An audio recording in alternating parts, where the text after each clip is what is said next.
अभी मैं बिढ़ू पंचायत अंतर्गत इदरी गांव के नॉलेज सिटी क्षेत्र में ही किसी कार्य से आया था। अचानक मेरी नज़र पड़ी यहाँ पे आसपास में ही लगभग 2-3 तालाब नए तालाब कोड़े गए हैं, जिसको मैं यहाँ पर देखने के लिए आया। अब मेरी नज़र पड़ी कि तालाब जो है ये पूरी तरह से कोड़ा भी नहीं गया है और आप देख सकते हैं तालाब की स्थिति क्या है। तालाब में एक बूंद भी पानी नहीं है, पानी आने का कोई स्रोत नहीं है। इस तरह से जो कार्य किया जाता है ये कहीं ना कहीं सरकार के पैसों की बर्बादी है।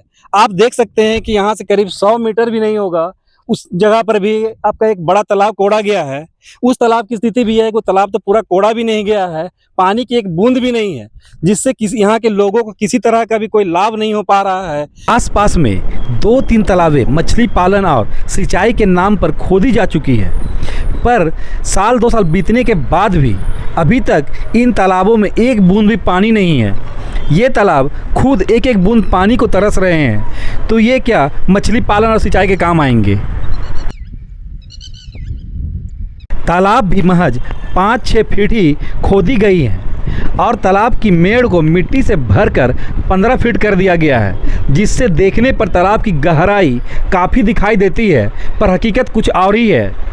ये तालाब तो सिर्फ 1-2 मैंने आपको दिखाई है। इस तरह की कितनी ही तालाब और डोभा पूरे ज़िले भर में मृत अवस्था में पड़े हैं। ये सिर्फ जांच की विषय वस्तु है।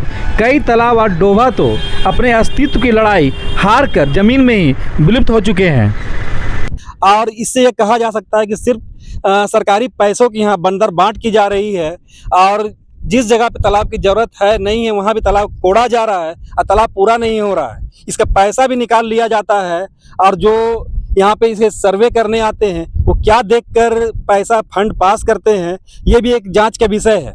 आप यहाँ आकर देख सकते हैं कि किस तरह से आसपास में 2-3 तालाब कोड़े गए हैं, जो तालाब किसी भी प्रकार किसी भी के भी उपयोग में नहीं आ रहा है और ना ही इसमें एक बूंद भी पानी है। तो इस तरह का कार्य क्यों किया जाता है, यह भी एक सवाल के घेरे में है।